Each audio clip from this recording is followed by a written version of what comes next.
أحفرم ويتا سماياتو ويتا مدر بحرو أبي شميم كيوم نطم زفكرو أحفرم سلام قديد كابرهان زولعكا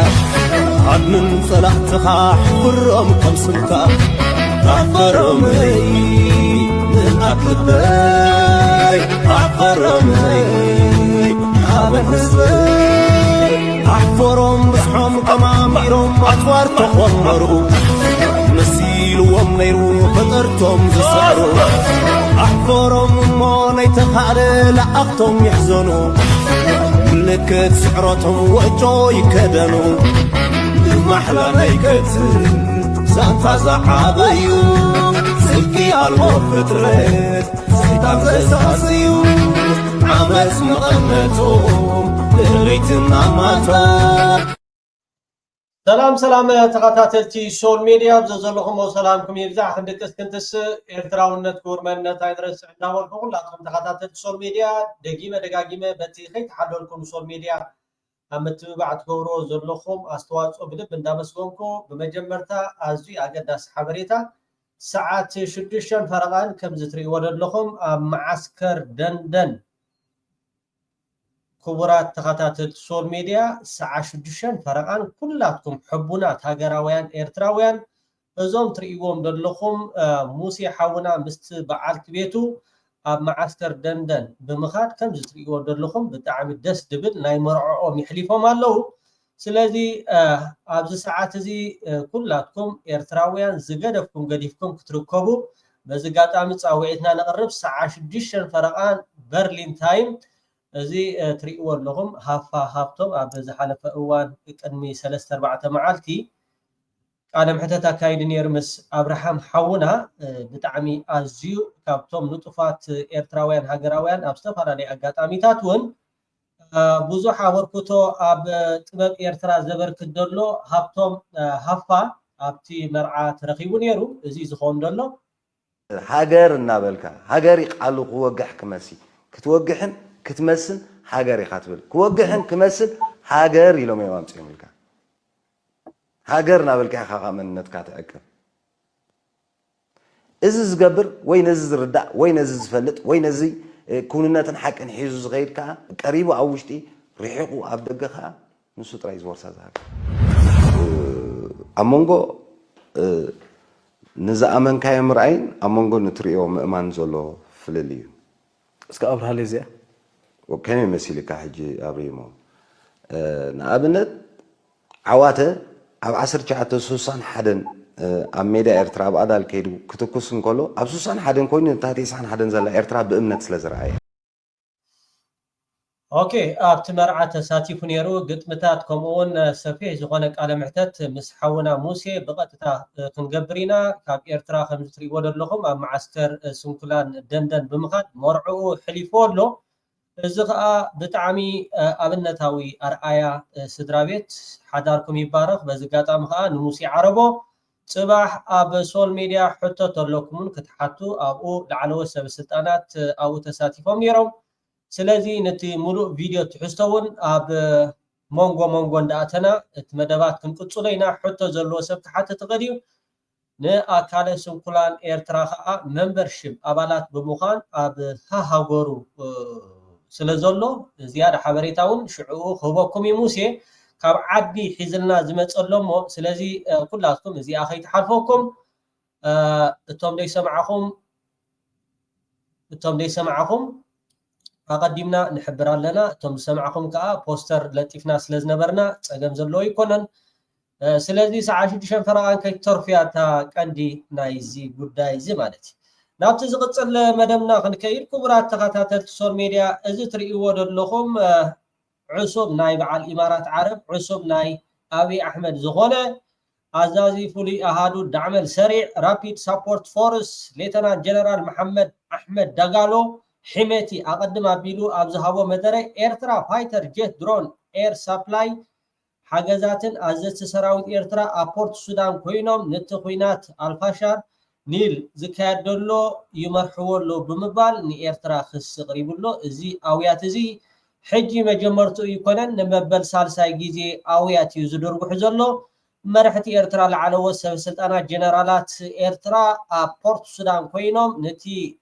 أفافيت سعرت وي أفافيت ناي موت عقل صبد دزارو ودلو تزي كوينو لو معنت بتعمي أزيد حزن صباح لت عسران كلتن ايربورت ناي كارتوم تمريقو اب زخفت الاوان اقدم ابيلو لما عنت مالتي علت عسران حدن دبداب اب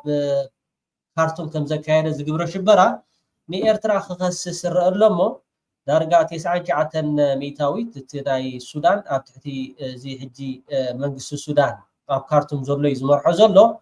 እዚ بخيات زي ولا حدا مجمرت خايكونا 3 غيزي 4 غيزي خاتبكيد لخا ايرترا ناي اير درون حاجس قبرالا خمون لعلو جنرالات خمون از السراويت كمون اب ايرترا تسطون سراويت يوم عيد سعرون دلو بمبال اوياتي اويالو صقم زلو يكونن واي نات كمسلي اي تاوي كنبلكاي دلينا اتي ابانات حاسيبو زنبره خم ايرتراويان جن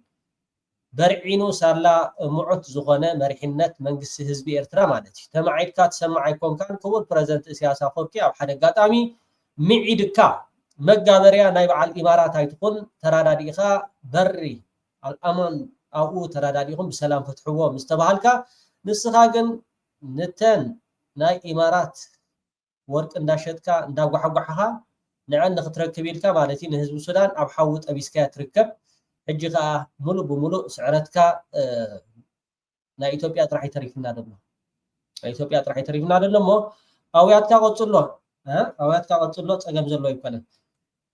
نابتي زقصل مدب قربتي التفيديوهات الحردا دليخمو اب تيليجرام زرغيحي لخو بتعمي فانو اب كبابي اديس ابابا مالتيو متقعت اكايد عوت زخونه متقعتي عددا موتن موصلتن كمو خا 4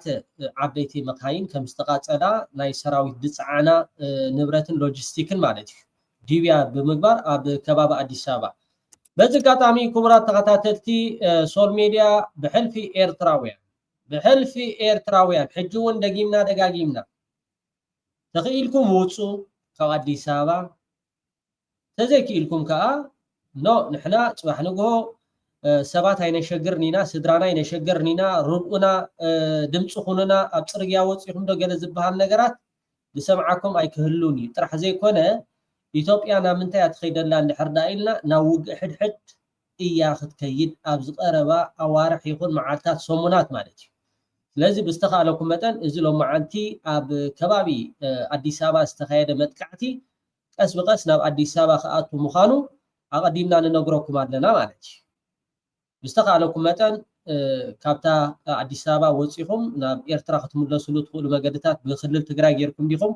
انت تخالق مجدتات كن ስለዚ ፈልጦ በዝውጹ በዝእቶ ሁለኩም አይከኒ በትግራይ ጌርኩም ግን ኣብ ኤርትራ ከተኣቱ ትቆዲኹም ጽባሕ ንጎ ህይወትኩም እንድሕርዳ ሃድልዩ ዝኾነ ነገራት ክትገብሩ ትኽእሉሞ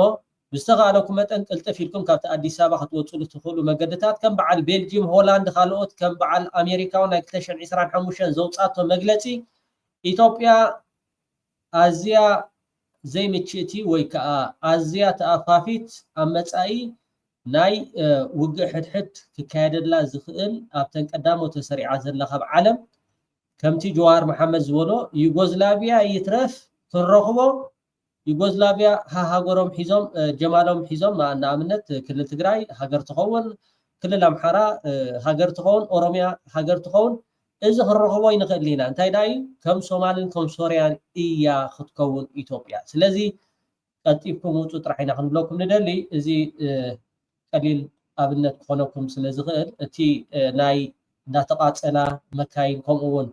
بزح دم قال سلازلو ابزنا يوتيوب ريستريكشن ወይ ካት ና ዩቲዩብ ኮሚኒቲ ስለዘይፈቅድ ሃይቦሉኒ ኣብ ቴሌግራም ተሰደልኩም ቀሌ ማለት ብጣዕሚ ከአዲስ አበባ በቅርብ ርቀትና በጎንደር ቀጠና ውጊያ ሲካሄድ በምስራቅ አማራ ቀጠና ደግሞ ተደብቀው ሲሸሹ የነበሩ ያገዛዙ ባለስልጣናት በፋኖ ተይዘዋል። አፋብሃ ደቡብ አማራ ቀጠና አሳምነው እዝ ኃይለማርያም ማሞ ክፍለ ጦር ሬጅመንት 1 ሬጅመንት 2 ሬጅመንት 4 እና የክፍለ ጦሩ ቃኝና መሐንዲስ በጥምረት በአዲስ አበባ በቅርብ ርቀት ላይ በኮቱ ታዳጊ ከተማ በመግባት ከበባ በማድረግ የብልጽግና አሽከሮች ላይ ድንቅ ኦፕሬሽን አካሂደዋል። እዚህም ያገዛዙን ሰራዊት ምሽግ ላይ የቦምብ ፍንዳታና በተኩስ ያናወጠ ሲሆን በዚህም ከከበባ የተረፉት ከተማውን ለቀው በመሸሽ ወደ ቀረባ ርሕቀት ካብ አዲስ አበባ ከም በዓል ንበሎ ደቀ ምሓረ ወልዓተ ትሬዛን ከምኡውን እምባደርሆ ኣብ ከምኡ ተበፂሒ ዘሎ ማለት እዩ ኣኽቢቦም ንተን ቃፍላያትን ከምኡውን ኣደዳ ሞትን መቁሰልትን ገይሮሞ ብዙሕ እንዳተቃፀለ ከምኡ ከዓ እንዳሞቱ ብዙሕ ደም ኣብኡ ፈሲሱ ስለዝረአ ኣብዚ ቁርብተይ ስለዝከብደኒ ሕጂ እውን ደጋጊመ እዚ ዜና እዚ ከም ሓደ ንዓኻትኩም ከም መወከሲ ክጠቅመኩም ይኽእል እዩ ወደ ሸኖና ጫጫ ከተማ ጥለውና የክፍለ ጦሩ ቃኝና መሐንዲስ በጥምረት በአዲስ አበባ በቅርብ ርቀት ላይ በኮቱ ታዳጊ ከተማ በመግባት ከበባ በማድረግ የብልጽግና አሽከሮች ላይ ድንቅ ኦፕሬሽን አካሂደዋል። በዚህም ያገዛዙን ሰራዊት ምሽግ ላይ የቦምብ ፍንዳታና በተኩስ ያናወጠ ሲሆን በዚህም ከከበባ የተረፉት ከተማውን ለቀው በመሸሽ ወደ ሸኖና ጫጫ ከተማ ጥለው ፈርጥጠዋል። ፋኖም ከተማውን ለ8 ሰዓታት ተቆጣጥሯል። በቀጣይ ቀንም የኃይለማርያም ማሞ አናብስቶች ይህንን ድንቅ ኦፕሬሽን አቅደውና አስበው የክፍለ ጦሩ ቤዛ ሬጅመንት፣ ዳኛቸው ሬጅመንት፣ ሰላም ሰው ሬጅመንት፣ ቦጋለ ሬጅመንት እና የኃይለማርያም ማሞ ክፍለ ጦር ቃኝና መሐንዲስ በቅንጅት ከረማሽ ንዑስ ወረዳ አዲስ አበባ አፍንጫ ስር 60 ኪሎ ሜትር የሚኒሊክ የጦር ግምጃ ቤት ላይ የብርሃኑ ጁላን ሰራዊት መሽጎ ከነበረበት ካምፕ በመግባት ሰራዊቱን ቀለበት ውስጥ በማስገባት የወቀጠውና ያረገፈው ሲሆን በአገዛዙ በኩል 2 አምቡላንስ ሙትና ቁስለኛ አሸክሞ አሽሽቷል። ያልጠበቀው ዱብዳ የገጠመው የአብይ ሰራዊት ከሸኖ ጫጫና አለልቱ ከተማ ተጨማሪ ኃይል በማስገባት ለመከላከል ሞክሯል። በቀጣይም የኃይለማርያም ማሞ ክፍለ ጦር ድሉን የሚያስቀጥል መሆኑን የክፍለ ጦሩ ምክትል አዛዥ ለኦፕሬሽናል ዘመቻ መምሪያ ኃላፊ አስታውቀዋል። በሌላ በኩል በምስራቅ አማራ ቀጠና አርሶ አደርና ወደ ሕክምና የሚሄድ ህመምተኛ መስለው ሲሸሹ የነበሩ 3 የብልጽግና ካድሬዎች በቁጥጥር ስር መዋላቸው ተሰምተዋል። የአፋብሃ ምስራቅ አማራ ቀጠና ሚኒሊክ እዝ ንጉስ ሚካኤል አሊኮር ሰራዊት የኬላ ላይ ፍተሻ በማድረግ ላይ ሳለ ተፈላጊ የሆኑ 3 የብልጽግና ካድሬዎችን በቁጥጥር ስር መዋሉ ተነግሯል። ጡት በመቁረጥ የጥላቻ እርካታውን ለሚገልጸው የብልጽግና ቡድን ተላላኪ የሆኑት ካድሬዎቹ አርሶ አደርና ወደ ሕክምና የሚሄድ ህመምተኛ መስለው ሲሸሹ ነው በቁጥጥር ስር የዋሉት ተብሏል። ይህ በእንዲህ እንዳለ በደቡብ ጎንደር ቀጠና መቅደላ አምባ ብርጌድ የአገዛዙ ሰራዊትን ጋሳይን ከተማ ላይ ማይንት ቀበሌ ላይ ባደረገው መደበኛ ውጊያ ደምስሷል። መቅደላ አምባ ብርጌድ አገዛዙ ይዞት የነበረውን ጋሳይን ከተማ ተቆጣጥሯል። ቁጥሩ ያልታወቀ የአገዛዙ ሰራዊት ተደምስሷል። የአገዛዙ ቁጥረኛ ሲጠቀምበት የነበረው የዲሽቃ ኦሳግር ከጥቅም ውጪ ተደርገዋል። በዚህም አንድ አቤት ብርጌድ አካል የሆነችው አንዷ ሻለቃ በ05 ቁጥርና በዝጓራ በኩል አጋዥ የጠላት ኃይል እንዳይገባ አድርጋለች። ሜጀር ጀነራል ውባንታ አባተ ተወርዋሪ ክፍለ ጦር ከደራ ተነስቶ ወደ እስቴ መካነ ኢየሱስ ከተማ በማምራት ላይ የነበረውን የ303ኛ ኮር አካል የሆነው 77ኛ ክፍለ ጦርን እስከ ገላውዲዮስ ከተማ ዙሪያ ገቦ ከንጋት 11 ሰዓት ጀምሮ ገጥሞ ውሏል። ከገላውዲዮስ እስከ ውባንተ ተራራ፣ ሞሻ ተራራ፣ ግድብ ተራራ፣ ገላውዲዮስ ከተማ፣ ቴሌ፣ ፈትሎ፣ ስላም መቃብርና የተለያዩ ቦታዎች ላይ ከፍተኛ ተጋድሎን ሲፈጽሙ ውለዋል። በዚህ ውጊያም የክፍለ ጦሩ ኦርዲናንስ ተደምስሷል። ሙሉ የክፍለ ጦሩ መረጃም በፋኖ እጅ ገብቷል። ብዛት ያለው የጭራቁ አብይ አህመድ መከላከያ ተደምስሷል። አንዷ ሬጅመንት የሰው ኃይል ተደምስሷል። የሬጅመንቷ ሙሉ የሰው ኃይል መረጃ በፋኖ እጅ ገብቷል። ፋኖ በትናንትናው ዕለት የመካነ ኢየሱስ ከተማን መቆጣጠሩን መዘገባችን ይታወሳል። ዓወት ንፋኖ በጣም ጸባ ደስቲ ሰሜን ወሎ ያለን ፋኖ ማሸነፍ ያልቻለ መንግስት እየተማረከ እጁን እየሰጠ የሚማረክ ሰራዊት የያዘ መንግስት አሁን እንደገና ከሌላ ውጭ ሀገር ጋር ተዋግቼ የዓለም አቀፍን ሕግ ጥሼ እንዳንድ ሀያላን ሀገር ጥሼ ያን ጥቅም አስጠብቄ ይቀጥላለሁ። ይሄ በፍጹም አይሆን። ችግሩ ምን መሰለህ ስታሊን፣ አንድ መንግስት በዚህ ደረጃ የአንድን ሉዓላዊ ሀገር ጥያቄ ውስጥ አስገብቶ እወርሃለሁ፣ በኃይል የባህር በር እነጥቅሃለሁ ብሎ ፕሮፓጋንዳ መስራት ከጀመረ በኋላ መቀስቀስ ከጀመረ በኋላ ጦርነቱን የማስነሳቱ እድል በሱ እጅ ላይ ብቻ ያለ አይደለም። ያ ትሬት እንዲሆነው ስጋት የገባው ኃይል ለኔ የተመቼ ጊዜና ቦታ በሚለው ሁኔታ ጦርነቱን ራሱ ሊጀምረው ይችላል። የኢትዮጵያ መንግስት አሁን በጦርነቱ መነሳት ላይ ቁጥጥር ሊኖረው አይችልም። ያ ጦርነት ቢጀመር ደግሞ ከም በዓል ልደቱ ኣብ ልዕሊ ኤርትራውነትን ዘለዎም በቲ ሓደ ወገን ክትሪኦ ከለካ ጸሊም ኳህ ዝመስል ኣብ ሓደ ነገራት በፂሕካ ግን እቲ ሓቂ ክትቅበሎ ስለዘለካ እቲ ዝብሎ ዘሎ ሚእቲ ሓቂ ነዚ ኣብ ወሎን ከባቢኣን ዝግበር ዘሎ ኣብ በዓል ጋሼና ንዚ ክገጥም ዘይከኣለ ከምኡውን ለይትን መዓልትን ወደብ ከይደ ክወርር ከይደ ንቀይሕ ባሕሪ ከምልስ እየ ዝብል ዘሎ ክወርር ዝብል ዘሎ ጽባሕ ንጎ እውን ኤርትራ ትስእ ኢላ ግብረ መልሲ ክትህብ ትኽእል እያ ስለምንታይ ተረት ስግኣት ስለ ዝኾነ ኣቐዲምካ እውን ምጭፍላቅ ከም ዘሎ ክፈልጥ ክኽእል ኣለዎ እዚ ከዓ ኣቐዲሙ ብኣፉ እታ ጥኢት ምትኳስ እያ ተሪፋቶ ደኣ እምበር ብኣፉ ኦልሬዲ እቲ ኩናት ጀሚርዎ እዩ ስለዚ ልደቱ ብጣዕሚ ፅቡቅ ዘረባ ይልዒሉ ኣሎ ኣብርሃ ገብረ ሓውና ኣብርሃ ገብረ መቸም አንቶይ ኣብ ላይፍ ኮለና ሮቤል ሓውና ካብ ኣሜሪካ ማለት እዩ ብዛዕባ እዚኦም ተጋሩ ፅቡቅ መልእኽቲ ብፅሞና ክሰምዕዎ ነብርሃ ገብረ ሓውና ኣብ ልብኹም ከዓ ክትሕድርዎ ኣብ ልብኹም ክትሕድርዎ ከም በዓል መድህን ሰልፋዕ እግሪ እኮ ፀገም ዘለዎ ይኮነን ጫማ ጌርካ ትሽፉነካ ሰልፋዕ ሓንጎል ማለት ሰልፋዕ ሓንጎል ዘለዋ ሓደ ብነፍሰ ምትሓት ሳቐ ረሳሕ ዝኾነ ሓንጎል ዘለዋ ሰብ ቀፃሊ ዘለዎ ይሰብ ዝበካ ነፍሰ ምትሓት ስለ ዘለዋ ከም ሰብ ከማን ኣይትሕሰቧ ሳክት ነቶም ውዳቅ ወዲ ውዳቅ እልፊ ሰራዊት እልፊ ሓሰውቲ ነቶም ኣብ ኤርትራ እውን ብነፍሰ ምትሓት ዝሳቀዩ ሰባት ንዓኣቶም ተዕለለቶም ኤርትራውያን ከምኦም ኮይኑ ይስማዕ እምበር ኣብ ጥቃና ስኢልቲ ሓንቲ ጭቃ ኣብ ጥቃናስ ሓንቲ ጭቃ ይኺ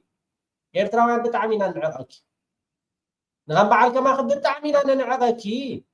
ስለዚ እቶም ኣብቲ ናትኪ መፂኦም ቃለ ምሕተት ዝገብሩ እቶም ብሽም ብርጌድ ንሓመዱ ገለገለ ኣዝማድኪ ኣብ ኤርትራ ተወሊዶም ዝዓበይ ተጋሩ እቶም ኣብ ትናትኪ መደብ መፂኦም ዝዛረቡ እንድሕር ደኣ ነጊረኪ 10 ግዜ ነብርሃ ገብረ ዓድም እዩ ኣነ ባዕለይ ከራኽበኪ ንዘርእሰና ግርማይ ዓድም እዩ ንሻዕብያ ዓድም እዩ ንዩዲት ዓድም እያ ኣጋይሽ ሽሕኒትን ከምፃል ክኽእል እየ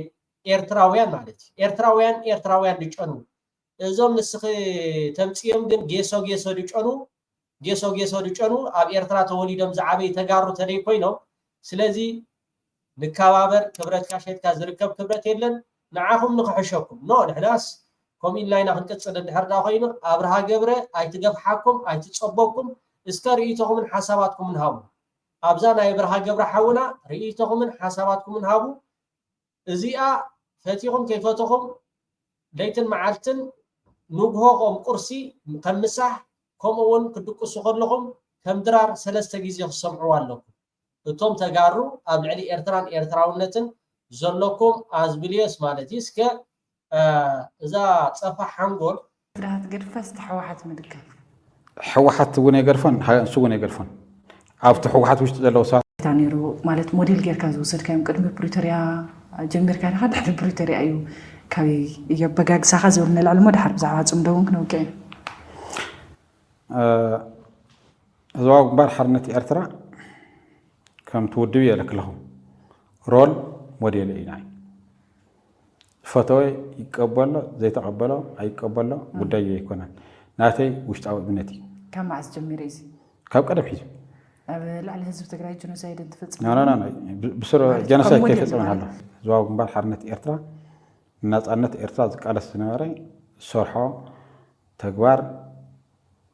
ንህዝቢ ዝመርሐሉ ንሰራዊት ዝመርሐሉ ወታደራዊ ህዝባዊ መትከላቱ ሃገረ ትግራይ ንምስራት ይጠቕሙ እዮም ፖለቲካዊ ውድብ ቀይሩ ኣሎ ካብቲ ተኣሽሙ መፅኡ ግን ኣይኮነ ነፍታ ዝሓት ክነ ዝምልስ ኸዋን ሕዚ ኢሳያስ እንዲ ዝመርሖ ዘሎ ናይ ኢሳያስ እሲ ሞዴል እዩ ኢልካ ኣለኻ መሓመድ ረመዳን እውን ባኒሩ ሕዚ ኢሳያስ እሲ ብላዕሊ ህዝቢ ትግራይ ጀኖሳይድ ፈፂሙ እዩ ናይኮነን ናበይ ኣብታ ዝሓተት ክኒ ኢና ንረዳዳ ህዝባዊ ግንባር ሓርነት ኤርትራ ስንዓይ ሮል ሞዴል እዩ ኢለ ካብ ኣቦ እምበር ኢሳያስ ኣፈወርቂ ኣነ ካብዚኣ ክሳብ ኣብዚኣ ዝነበረት ይወስዶ እየ ኢለ ታሪክ ናይ ህዝባዊ ግንባር ክመሃረሉ እየ ኢለ ኣብ ካልኦት ህዝብታት ጀኖሳይድ ከመይ ከም ትፍፅም ግረፊ ስለ ጀኖሳይድ ሕደግ ጀኖሳይድ ተፈፀመ መዳናገሪት ነተን ኣብ ትግራይ ዝዕመፃ ዝቕተላ ዘለዋ ደቂ ኣንስትዮ ሓንቲ መዓልቲ ተዛሪብ ክለና ይትፈልጥን ኢኽቲ መዳናገሪት too much ሰብ ማለት ሓደ ግዜ ተጸቢኪ እዚያ ሰብ እዚያ ስቆርብተይ ደዋላ ሓደ ግዜ ሓዳር ምስ ገበርካ ርዝን ትብሊኻ ቁርብተይ ትፈርሕ ኢኻ ፍርሕኻ ነቲ ዝመጹ ውላድካ ማለት ፍቅሪ ነገራት ኢኻ ኩሉ ግዜ እንዳዓበኻ ከይኮልኻ ስቆሚ እስኸ ግን I don't know እንደ ሓደርቲ ኣብ ልዕሊ ህዝቢ ኤርትራ ዘለክ ጽላኣት ከምኻ ነፍሰ ምትሓት ጆኖሳይድ ኣምጽልናስከ ትሞርቶዖ ገለ ትብልዮ ሱኢልኪ ለይትን መዓልትን ሌፍ ኣይትበል ኣብርሃ ገብረ ጽቡቕ መልሲ ርእይቶምን ሓሳባትኩምን ኣብ ኣብርሃ ገብረ ሃቡ ሕጂ ነዚኣ ትጠፍኣዶ ኣይትጠፍኣን እያ እዚ ሓቅታት እዚ ናይ ኤርትራውያን ግን ክቕበል ኣይደልን እዩ ትርእሳ ምክንያቱ ኩሉ ጽቡቕ ናይ ኤርትራውያን ክሰምዑ ዘይደልዩ ተጋሩ ውሕደት ኣይኮኑን ሓንቲ ካብኦም እያ እዚኣ ኦኬ ስጋብ ሕጂ ጸገም ተጋሩ ኮይኑ ጸንሐ ብሙሉእ ጽቡቕ ናይ ኤርትራ ምኽሓድ ምልዋጥ ምድምሳስ ወይ ከዓ ጸማም እዝኒ ምሃብ እንዲሁ ስጋብ ሕጂ ጸገም ዝጸንሐ እቲ ጸገም ይቕንጠጥ ኣሎ ንብሉ ዘለና ኣረኣያ ክልወጥ እንከሎ እዩ ንቑሓት ሓቀኛታት ሓቂ ዝምስክሩ ወገናት ኣብ ትግራይ ክቀላቀሉ ከለዉ እቲ መድረክ ዝልወጥ ዘሎ ስጋብ ሕጂ ዘይተለወጡ ተጋሩ ግን ኣለዉ ልክዕ መድሂን ማለት ህዝቢ ኤርትራ ኣርኣያ ናይ ጭቁና ዘይኮነስ መን ክኸውን ደልያ እንታ ኮይና ህይላ ዘይትሰምዕ እንታይ ኮይና ህይላ ዘይሰምዕ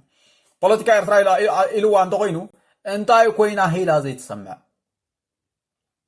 ፖለቲካ ኤርትራ እኮ እንታይ ዲ ንረድኤት ኢልና እምነት ኣይንልውጥን ንረድኤት ኢልና ሰይጣናዊ ንጥፈታት ኣይንቕበልን ንረድኤት ኢልና መሬትናን ባሕርናን ኣብ ሕሱር ዕዳጋ ኣይነውርድን ኮይ ዝብል እቲ ህወሓት ምስ ዝተፈላለዩ ሃገራት ዓለም ኮይኑ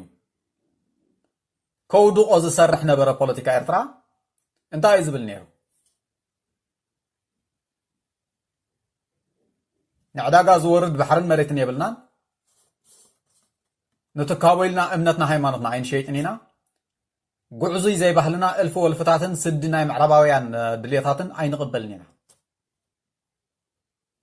ስለዚ እዚ ፖለቲካ እዚ ኣርኣያኹም ክኸውን ናይ ግድን እዩ እንተ ዘይኮይኑ ከዓኒ ሃገር ክትኮኑ ትኽእሉን እዮም ነብስኹም ሓራ ክኾን ኣይክእልን እዩ ዋላ ባንዴራ እንተተኸልኩም እውን ሓራ ትግራይ ክትኮኑ ትኽእሉን ኢኹም ምክንያቱ ስማዊ ባንዴራ ስማዊ መንግስቲ ኮይኑ ናይ ካልኦት ውሽማን ናይ ካልኦት ልኡኹን ኮይኑ ትግራይ ብእልፊ ግዕዘ ምዕዘ ብምትእትታው ተረሚሳ እትተርፍ ማለት ሕጂ ካብኣ ክንሪኦ ዘለና እንታይ እዩ ተባሂሉ ውሽጥኻ እንዳፈለጠ እንከሎ ክሳብ ንላዕሊ ጽቡቕ ናይ ኤርትራውያን ፈጺሙ ብትግራይ ክዝረብ የብሉን ህዝቢ ኤርትራ ተስፋ ክቆርፅ ኣለዎ ህዝቢ ኤርትራ ታሪክ የብሉን ሃገር የብሉን ዝገበሮ ነገር የብሉን ተባሂሉ ዝኸሓነ ጽልኢ ጥራሕ ከተንፀባርቕ ስለ ትፍትን ዘለኹ እምበር ተኣረጋይ ዝብለክ ዘሎ ንጹር እዩ ዘሎ ተቃሊሱ ሃገር ዝበፅሐ ፖለቲካ ኤርትራ እምበር ተቃሊሱ ሃገር ዝበፅሐ ፖለቲካ ይብልክና ትግራይ ስለዚ ምስ ፖለቲካ ትግራይ ክትበኣስ ዘለክ ኣንታ ሶም ሲ ክንዲ ዝኸፈሉ ከፊሎም እቲ ዝብፅሕ እኳ በፂሖሞ ንሕና ኸይልክሲ ሕቶ ኽኢ ክተልዕል ዘለክ ንሱ ብቕንዕና ኣብቲ ዝብፅሕ ክንበፅሕ ተመክሮ ክንወስድ ሽርክነት ክንገብር ሕውነት ክነደልድል ኣለና ብለክሎ ኣብ ዝበፅሕ ክየ ዘይብል ክስኸ ግን ነቶም ዝበፅሑ ተቋናፅብለኹ ማለት እዚ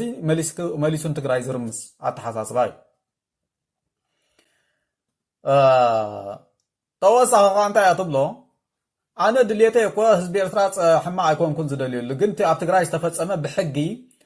ፍትሒ ክረክብ ኣለዎ ኣብ ትግራይ ዝተፈፀመ ገበናት መንግስቲ ኤርትራ ዝፈፀሞ ኣብ ሕጊ ቀሪቡ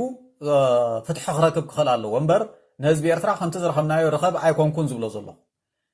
እዛ ሰብ እዚኣ ክልተ እዝኒ ኣለዋ ርእሲ ኣለዋ ከም ሰብ ክንደይ ግዜ ክንገራ ትደሊ ዘላ ኣነ ሓደ ገለገለ ነገራት ከም ሰብ ትፀልኦ ትፈትውን ኣለካ እንዲ ካብቶም ዘፅልኡኒ ነገራት ኣለውቲ ኮይኖም ዝደጋግም ሰብ ክፀልእ ማለት ምስ ነገርካዮ ሰብሲ ተረዲእዎ ኣሎ ካልኣይ ግዜ ክደግሞ እንተሪእዮ ብጣዕሚ እዩ ዘፅላኒ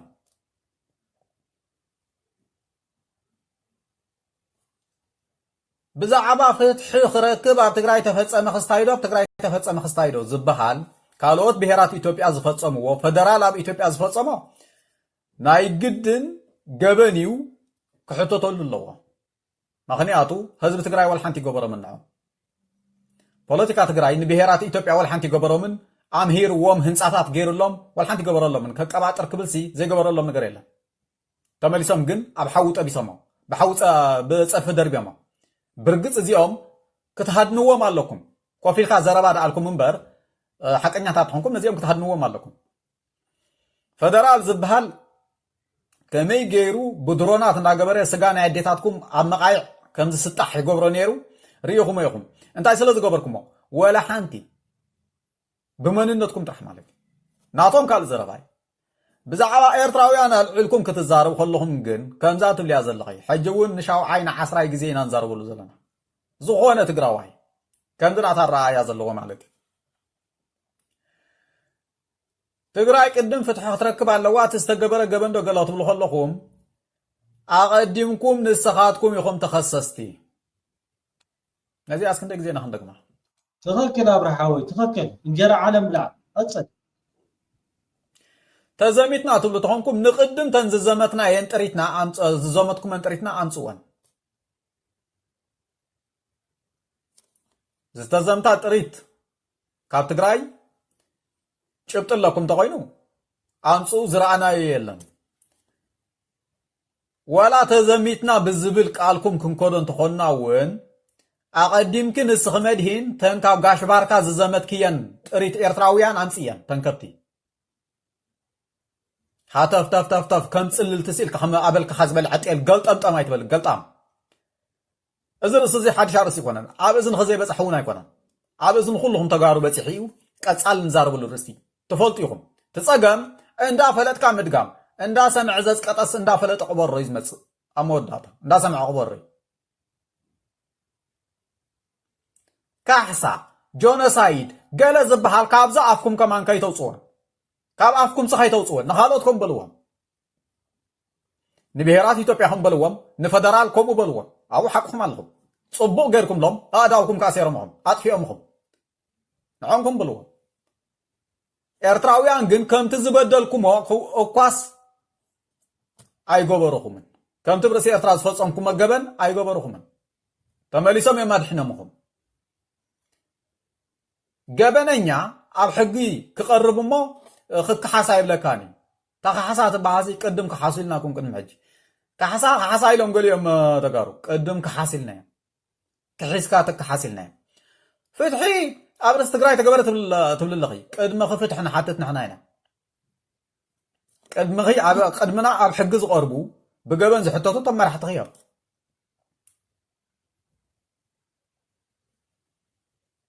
ዝቐንጠጥኩሞ ዚንጎ ቅድም ምለስዎ እዚ ኩሉ ፀረና ንካልኦት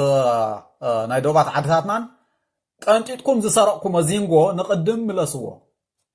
ብዛዕባ ፍትሒ ክትዛረቡ ዝሰረቕኩመን ከብቲ ምለስዎን ኣሽሓት ከብቲ ዘዕነኹሞ ህንፃታት ቅድም ትኸልዎ እዚ ኩሉ ሰንዓፈን ካልማልን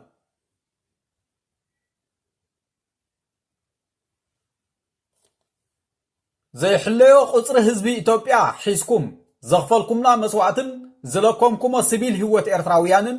ቅድም ምለስዎ ሃገር ጀጋኑ ኤርትራ ክትወሩ ንስኻትኩም እንተመትኩም ብፅጋብኩም ክትወሩ ኢኹም መይትኩም ናትኩም ሞታ የገድሰና ንብቲ እዋንቲ ደቂ ሸቀላይ ደቂ ሓረሳይ ለኪምኩም ትኾኑ ባዕልኩም ኣለኹሞ እንተ ትናህና ግን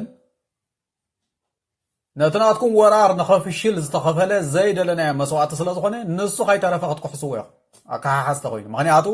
ብድላይና ዘይኮነ ብግዴታ ናትኩም ኢና ተሰዊና እቲ ዝተኸፈለ ህይወት ከይተረፈ ብሰንኪ ናትኩም ነውራ ምዕላማ ዝተኸፈለ እዩ ብድሌቱ ኤርትራዊ ኮነን በተገይሉ ከይዱ ናብ ሞት ከይዱ ቀፂልካ እውን እዚ ኩሉ ግዜ ቀፃል ንዛረበሉ ማለት እዩ ኣይ ሰላም ኣይ ኩናት ተባሂሉ ን20 ዓመት ብቆጠባ ንሕነቃ ተባሂሉ ምስ ዓለም ኮንካ ምስ ጎረባብቲ ኮንካ ንህዝቢ ኤርትራ ካብ ዓለም ነፂልካ ኣድኪኻ ድኽነት ዝፀቐጦ ህዝቢ ኤርትራ ንስደት ክፀንት ተተቐቢልካ ብብሄርን በውራጃን ከፋፊልካ ክተቐምጦ ተተቐቢልካ ናብ ርሑቕ ምዕራብ ክተፅንቶ ኣብ መወዳት ዓቕሉ ፀይብዎ ኣብ ሃገሩ ዕግርግር ክገብር ዝበሃል ውጥንኩም ባዕልኩም ትፈልጥዎ ኢኹም ንስኺ ጋዜጠኛ እየ ክትብል ጋዜጠኛ ትኾንኪ ናይ ግድን ሰርች ክትገብር ከለኸሲ ናይ መራሕትኽ እንታይ እዮም ዝብሉ ሻዕብያ ይስደድ ኣሎ ሕቆ ሻዕብያ ይስበር ኣሎ ሕቆ ኸበሳ ይስበር ኣሎ ቀሪብና ኢና ይብሉ መራሕትኺ እንታይ ከምከ ዘይሰማዕኺ እዚ أزين طعام كذا يسمع خيو ناي كل تعامت قعقلت زي كونه ناي عسران قلن عامتنا نزار زلنا عسران قلن عامت ما راح تخص تخطلوا بسير ترى كاب زمتا نبرة النوايات ناتحسكا سقاب كل عينت وطنات حزب ኤርትራ ንምርማስ ኤርትራ ንምድምሳስ ዘካየድዎ ቅድም ነዚ ኸፈልዎ ቅድም ነዚ ተሓተትሉ ቅድም ነዚ ኸሓሱ ኣነ ዝብል ዘለኹ ሲ ኣነ ኮን ህዝቢ ኤርትራ ኣይፀላእኽዎን ኣነ ዝብል ዘለኹ ፍትሒ ዝብል ዘለኹ ኣብ ትግራይ ዝተገበረስ ንቅድምቲ ኣብ ፍትሒ ኣብ ሕጊ ክቐርብለዎም ጤል ክንደይ ግዜ ክንነግረክ ኢና እዛ ጉዳይ እዚኣ ከይተስምዑና ንብለኩም ኣለና ሽዑ ግዜ ጆኖሳይድ ዶ በዲሎምና ዶ قال هذا زبالك تسمعونا حزب ኤርትራ حمام الله حمامو خيلي سلام زبلكم زلو حونا زب زلو اب حلف سلازي نبر مفتتنا مسارتاوين صلاتنا ممكن كون سلازي يغبانا ام مصبصاب كن اتو سلازي يغبانا كندا يزلو چقاق الى زطري نبرتو زميتكم ز طرح زترفكم ኤርትራዊ نبرتو زميتكم ويانا أديس أبا خطأت تخلا سب زخنا زحقفا زتبابعة أب مريجان أب قلملن نايب حكي أحواتنا ندابله أب قدنا زخون نبرة إرتراوي زترايا زميتكم قنت راح يدو تريفكم زبارتكم مساحتكم معهم نسوت راحونا أخلوكم أب زعاتكم ميرت إرتران دازمتكم أدي يقدفكم لا ما يقدفكم بملأ زميتكم زوسركم من مساحتكم معهم زينغو زغنطتكم هنساتات زعناهم مساحتكم معهم دحروها 10 عامت اي سلام يكون عندها تبهله يسددا ينزلوها كرمسا قريبا ميتنين اتني شتو تولدي بوليتيكا هاغورز بحالا يفلطني عبد الله نا بوليتيكا اندعتنا عغرغر كنبلينا هيا امريكا حجزنا هيا يمن هيا السودان نعي نخببا كتب له حقيقن كريم كنسي كما يقركن خن حجي فتحي اب تግራይ ተፈጸመ ኤርትራ ዝገበረቶ ነገር ተልኮ أتم كم زي جيرام حجز ودو قداي أي كوني زولو أهزاب كارنا أفريقيا أكيبا من عنا زي شجرو نعلم من دختتو أنصارنا شبراز قبر حيلتات نعاتهم ياسقون تختوس المسياتكم صار لازم مسألة كاني كسنتهم زفتون خالات حيلتات إرفران ناقفاتكم بهرات إثيوبيا عليكم مسنة ونيرا فدرال حادثة باي مقدفلكم النير صار لا سراوتي إرفران كال حداري لزاعته وجن أن ناقفكم تقولوا خسراوتي إرفران خالي حزبي كنا መንግስቲ ኤርትራ ዝገበሮ ንዕስራን ገለን ዓመት አንጻርና ዝኸደ ውዲትን ተንኮልን ከብቅዕ ስለ ዘለዎ ጽርየት ከካይድ ይመጽ ንስኻትኩም ግን ህዝቢ ኤርትራን ሃገር ኤርትራን ክርመስን ክድምሰስን ይኹም ሰሪሕኩም እንታይ ነረኽቦዝ ኮር ተገልበጥ ሕጅሲ ፍትሕ ክንረክብ ኣለና ብሕጊ ቀርብ ኣለዎም ቅድም ስኻ ሕጊ ቀርብ ኣብ ሕጊ ቀሪብካ ብምልእ እንተን ሰረቕካየን ጥሪት ጸላይና ጥሪት ይስረቕ ملسنا واناتاتم زسرق كاي زينغو امصايو زفرس كايو كل هنصاتاتنا تخلو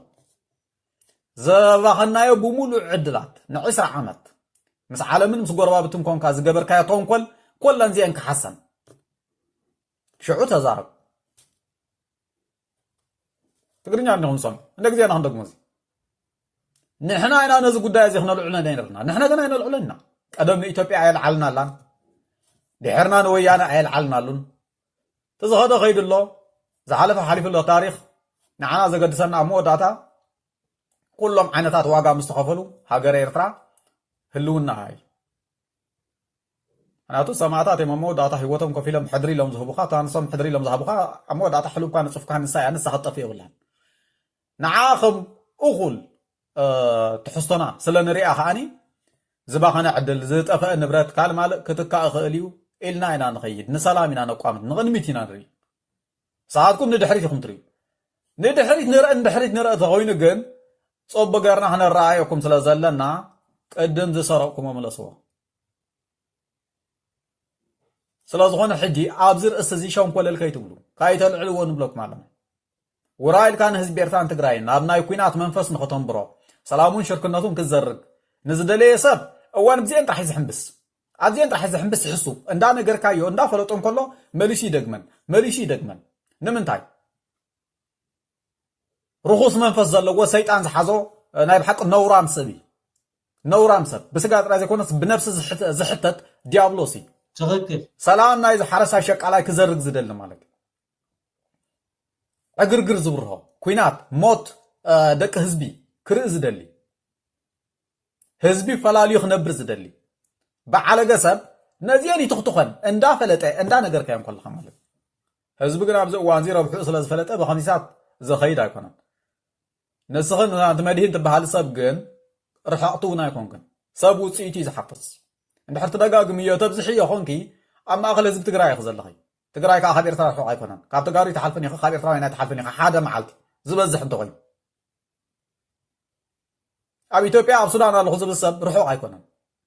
ورايلو تسأل إذن الزح سلامنا حزب الزرق أبا حرقص كوين فن تر تر تر تر تر تر زبل حق زي فلت سب وإلى حد روح رحق يكلني سلازي نتاريك خحشك نسخ مسرطو سبكوني سيل كندا فلتك أي تحصل دحارك حاتت يا جازت إني خوني قالت لك قدم أنببي قدم فلتي أبرح كاي كركني تقرأي قدم فلتيها بوليتيكا تقرأي فلتيها أنت عايز تجبرني رنصاري إرترا إذا فلتي جبن كهاي العلقاب زعبا جبن كالو تايت زارونيا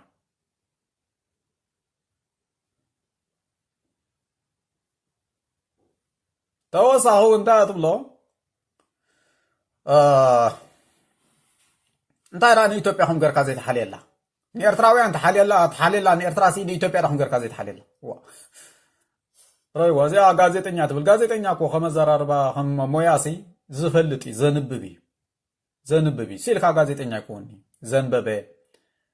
بزح كرنعات ناي استفالالي موياتات امر زلوو سبي إثيوبيا أبجزي أبي أحمد أيكون تنطرح تطفاكم فتنا نايما يتعامت على التاريخي ترى إثيوبيا زي تحلي الله فرنفسي أبوتات تجارو زقارة إثيوبيا أبوتات كخيفري خي ولدو فرنفسهم تقرص من يرى إثيوبيا حجي كنا نبحوت تبصكم زلا فرنفسهم تقرص من يرى بدخنات كتموتو تباهيلو مرفق ذا خيترفه نبرتكم يوسد نيرو ولا تا مرفق مشقه خدان كيت ترفا تግራይ تباهيلو بمولو نبرتكم زميታት ወስዶ ነራ ኢትዮጵያ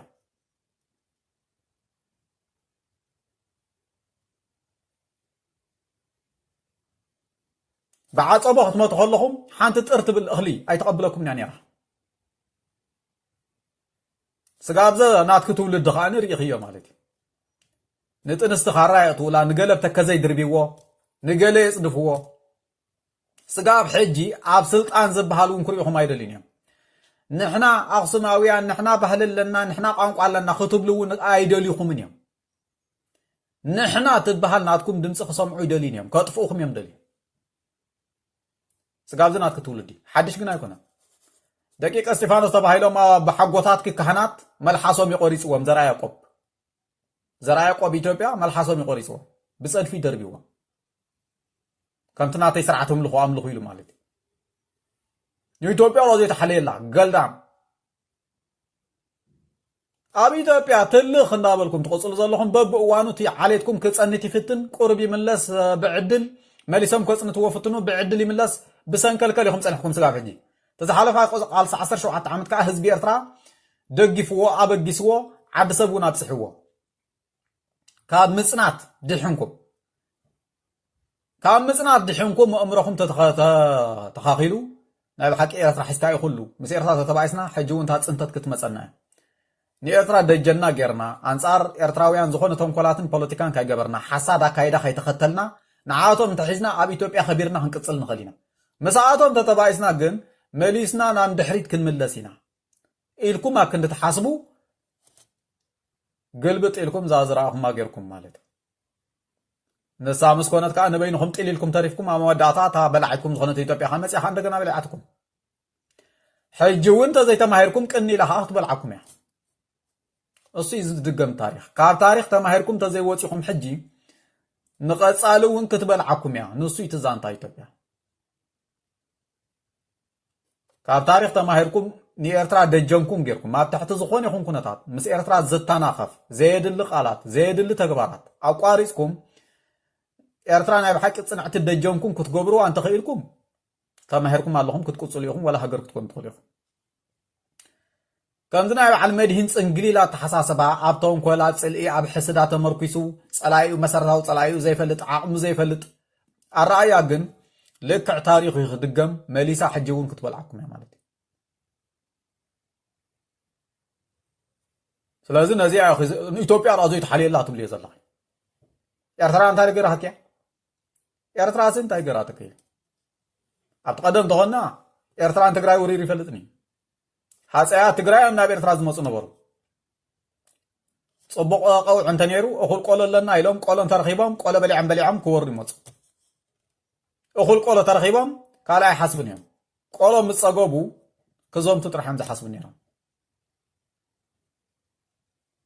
እዚ ኩሉ ዝሓለፈ ዘበናት ሃፀያት መሳፍንቲ ትግራይ ክከላኸል እንተዘይኮይኑ ምድረ ባሕሪ ንትግራይ ወሪሩ ይፈልጥኒ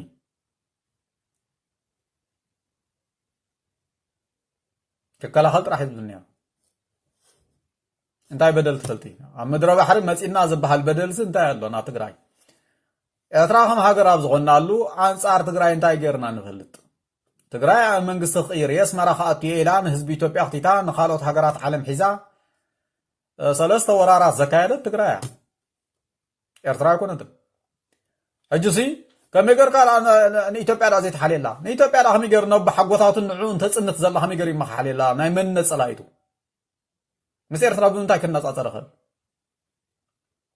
ጽንግሊል ካብ ኩሉ ሓዲ ክተትርፎ ነቲ ህዝቢ ምሽዋ የለን ምስ ካልኦት ብሔራት ኢትዮጵያ የለን ድሓንዳ ውዒልካ ዝብለካ ሰብ የለን ምስታ እንኳ ኤርትራ ከዓ ሓዲ ክተትርፎ መሲሉ ጢልጢል ክተርፍ ደንቆሮ ፖለቲካ ንነብስኹም ሲ ንሕና ዲና ክንሓልየልኩም ክንነብር ባዕልኹም ንቕሑ ዘዋፃእኩም ሲ ባዕልኹም ፍለጥዎ ንሕና እንዳ ነገርናኩም ክንነብር እንዳ ነገርናኩም ከዓ ዘይርዳእኩም ዝገደድኻ ማለት ዝኾነ ሰብ ከዓ ሓሳቢኡ ክገልጽ መሰሉ ኢኻ ትብሎ ሓሳቢኡ ኣብዚ ወላ ንሓመድ ይኹን ገለ ይኹን መፅኦም እሱ እንዲ ዳ መጥፊእኩም ንዓኻትኩም እቲ መሰሉ ዝበሃል ኮ ይጥፊእኩም ተረማሚስኩም ዘለኹም ኣብ ሸውዓተ ውድባት ኣብ ሸውዓተ ማሕበራት ተመቃቂልኩም እኛ እንትብሉ ዘለኹም ሲ እቲ መሰሉ ዝበሃል ሓሳዊ ዲሞክራሲ ኮይ ዓዲ ዳ ኣይትፈልጥን ኢኹም እምበር ኣብ ዓዲ ኣብ ሓደ መበቆላዊ ዓዲ መሰል ደረት ኣለዎ ኣብ ባይቶ መፂኻ ኣፍካ ዝሃበካ ይዝረብኒ ተራእይኒ ኢልካ ይዝረብኒ ደስ ኢሉኒ ኢልካ ይዝረብኒ ናይቲ ዓዲ ክብርታት ከዓ ንዓና ተደሚሩ ሃገራዊ ፖለቲካ እዩ ኤርትራዊ ፖለቲካ ንዓና መበቆሉ ዓዳዊ ፖለቲካ እዩ ኣብታ ዓዲ ዘሎ ባህልን ክብርታትን ይተነዲቑ ሃገራዊ ፖለቲካ ዝኸውን ባይቶ ምስ ተኣከበት ዓዲ ደስ ኢልኒ ተራእይኒ ኢልካ ኣይዝረብኒ ንኩሉ ስርዓትን ገደብን ኣለዎ ንስኻትኩም ግን ሰረት ቅድስ ኢንኩም ኮንኩም ወይ ሰረት ኣይነበረኩምን ወይ ከዓኒ ወያነ ጠቕላላ ኣባላሻትኩም ማለት እዩ ኣብ ሓደ እዩ ትፀገም ወይ ከዓ ሰረት ኣይነበረን ኣብቲ ሕብረተሰብ እንታይ ይዝረብ እንታይ ዘይዝረብ ስጋበይ ይደረካ ዘይምፍላጥ ሃተፍተፍተፍተፍተፍተፍ ህዝቢ ዝኸፋፍል ንፀላኢ ምስጢር ዘውህብ ንፀላእ ዘዐውት ሓድነትካ ዝበታትን ኩሉ ይዝረብ እንታይ ተተባሃለስ መሰል ጸላላ ብረዲዩ ገይሩ እስካሁን ላዕልታይ ይዛረብ እቲ ጸላእን ጻርካ ፕሮፓጋንዳ ዝገብር እኮ በተናቱ ማዕከናት ገይሩ ካብቲ ንስኹም ባዕልኹም ኣብ ትግራይ ትዛረቡን ላዕሊ ይዛረብኒ ንስኹም ባዕልኹም ፀረ ትግራይ ትዛረቡ ኣብ መወዳእታ እንታይ መሰል ኣብኡ ዝለመድክዮ ሕጂ መሰሉ እኮ ብዚ ብዛዕባ እንድሕር ብዛዕባ ፀረ ሰላም ኤርትራ ፀረ ህዝቢ ኤርትራ ፀረ ልእላውነት ኤርትራ ኣብ ሜድያ ከምፂ ከተዛረቡ ኮንኪ كمي غير كدالك سلام شركنات فتاويت إيرترا قليل ختزارب مودات نا حزب إيرترا سلام تدلي تخونكي كمت سلام تقارون دلي نان لوزلنا نا حزب إيرترا لونا تخبر تخونكي انت اي كتقبرين حزب إيرترا زي عقرقر مدبات قدام اي مدب كغير كتسرعيه كومن دا قبر خصب شركنات تقبر خلتي وين عهواغا زوصرا كسب يلن مستم مشارقتنا انا نشارخ نبر كم امر وي كم بهيل ازار 40 وي كاخم رديت كومن دا قبر كا شركنات አሉት ፀረ ለላውነቱ ፀረ ሰላሙ ፀረ ታሪኹ እንዳተዛረብካ እንዳሰርሐካ እንዳጎስጎስካሲ ሽርክነት ክሰርሐልካ ኸልዲ ሕውነት ክረጋገጽ ኸልዲ ሰላም ክረጋገጽ ኸልዲ መሰሉ ዋ ንጸላእተይ መሰሎ ሚልክ እንድሕር በትሪ ተቐብልዮም ኮንኪ ከመይ ጌርክ ዳልክ ምሳኻ ሰላም ኣለኹ ትብልንና ኣብ ግጭት እንተሊኻ ኣብ ኩናት እንተሊኻ ሓደ ናይቲ ሓደ ጸላእት የምጽእ ሓደ ናይቲ ሓደ ጸላእት የምጽእ ኣብ ሰላም ተሊኻ ሓደ ናይቲ ሓደ ጸላእት ከምጻ ኣይክእልን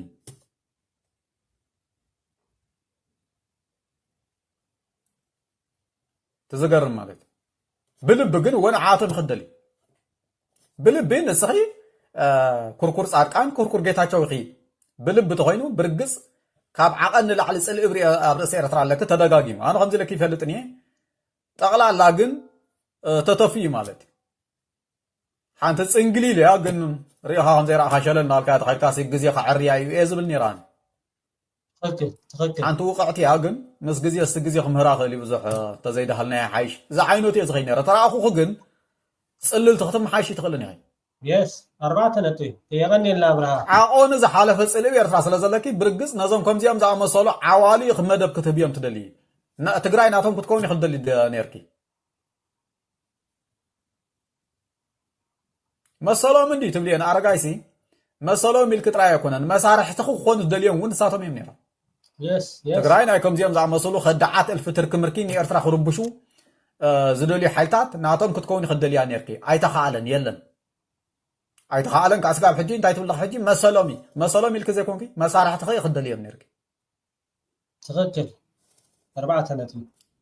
تقبري أنا قاري يلن أزام كم زيام نقر تدماميرهم قنمان يمزحاسي وانا تقرأي نيرفع يكون حزبيات تقرأي سلامي دلي كان زي بعنا السخز عم صلوا قال ملخاني سقم يوم صلوا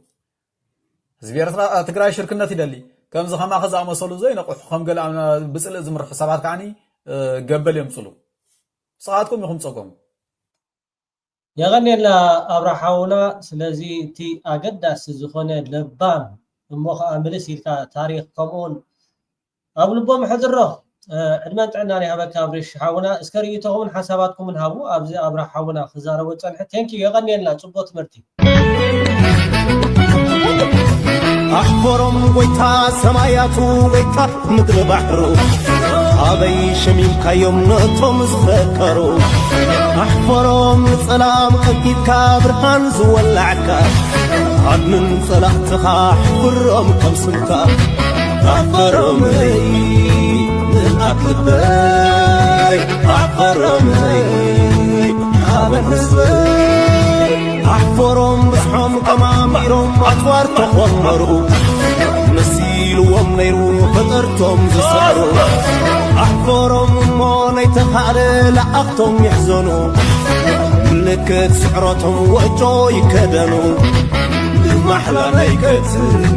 سانتا زعابيو سلكي على الوفطرت سيطان زي